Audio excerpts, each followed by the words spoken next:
ગાંધીનગરમાં ગૌણ અને મુખ્ય ખનીજના ઈ-ઓક્શન રિન્યૂ કરવા બાબતે બ્લોક હોલ્ડરો દ્વારા રજૂઆત કરવામાં આવી હતી। રાજ્યમાં અત્યાર સુધી અંદાજિત 2200 બ્લોકની ઈ-ઓક્શન હરાજી કરવામાં આવી છે। બ્લોકના ઉદ્યોગ અને ખાણ વિભાગમાંથી ઇરાદાપત્ર રિન્યૂ ન થવાના કારણે જિલ્લામાંથી કરારબદ્ધ થઈ શક્યું નથી। બ્લોક હોલ્ડરોએ વિભાગ સમક્ષ ઇરાદાપત્રને રિન્યૂ કરવા વિનંતી કરી હતી।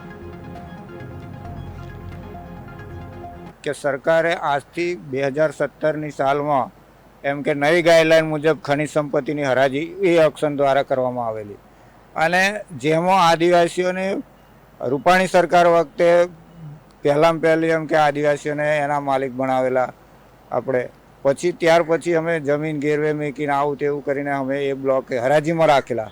પછી જે તે ટાઈમે કંઈક સરકારની કોઈક ખામી રહી ગયેલી એના કારણે કોઈક સંસ્થાએ કેસ કરેલો, સુપ્રીમ કોર્ટમાં કેસ ચાલ્યો 2 વર્ષ। એ સરકારની મેટર હતી, અમારી કોઈ મેટર હતી નહીં। પછી 2 વર્ષ પછી એવામાં કાઢ્યા અને એલોય રિન્યૂ કરવાનો હવે વખત આવ્યો અને ઈસી તૈયાર થયું। તો હવે આ બ્લોક નંબર 5માં કમિશનર સાહેબની કચેરીમાં રજૂઆત કરવા આવેલા। તો અમને હજુ અમારું એલોય જ્યારે રિન્યૂ ના કરી આપે તો અમારું કલેક્ટરમાં એમાં નહીં થવાનું। તો હજુ અમે એક તગારું બી નવી ગાઈડલાઈન મુજબ સરકારની કર્યા પછી ખનીજ કાઢેલી નથી। કમિશનર ખાણ ખનીજ વિભાગમાંથી હકારાત્મક દરખાસ્ત આવેલી છે તો અમને ન્યાય કેમ નથી આપવામાં આવતો?